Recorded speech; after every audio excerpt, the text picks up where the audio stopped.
রাজধানীতে জমজমাট কোরবানির পশুর হাট।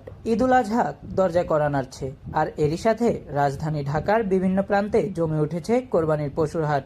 সকাল থেকেই ক্রেতা বিক্রেতাদের পদচারণায় মুখরিত হয়ে উঠেছে হাটগুলো।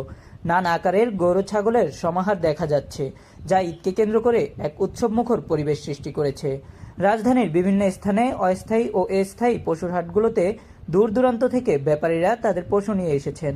হাটে ছোট, মাঝারি ও বড় আকারের গরুর যেমন নজর কাটছে, তেমনি বিভিন্ন রঙের ও জাতের ছাগলও ক্রেতাদের আগ্রহের কেন্দ্রবিন্দুতে রয়েছে। ক্রেতারা বলছেন, তারা বিভিন্ন হাট ঘুরে নিজেদের বাজেট ও পছন্দের পশুটি কেনার চেষ্টা করছেন। দাম নিয়ে কিছুটা অসন্তোষ থাকলেও ঈদের আনন্দকে মাথায় রেখে অনেকেই দর কষাকষি করে পশু কিনছে। অন্যদিকে বিক্রেতারা বলছেন, পশুর খাদ্যের দাম বৃদ্ধি পাওয়ায় এবার দাম কিছুটা বেশি, তবে তারা আশা করছেন শেষ মুহূর্তে বিক্রি আরও বাড়বে। তারা ক্রেতাদের সাথে আন্তরিকভাবে দর কষাকষি করছেন এবং সাধ্যমতো ন্যায্য দামে পশু বিক্রির চেষ্টা চালাচ্ছেন। হাটগুলোতে নিরাপত্তা ব্যবস্থা জোরদার করা হয়েছে। পুলিশ ও র্যাবের সদস্যরা নিয়মিত টহল দিচ্ছেন, যাতে কোনো ধরনের অপ্রীতিকর ঘটনা না ঘটে। জাল নোট শনাক্ত করার জন্য অনেক হাটে মেশিনের ব্যবস্থা করা হয়েছে বলে জানা গেছে।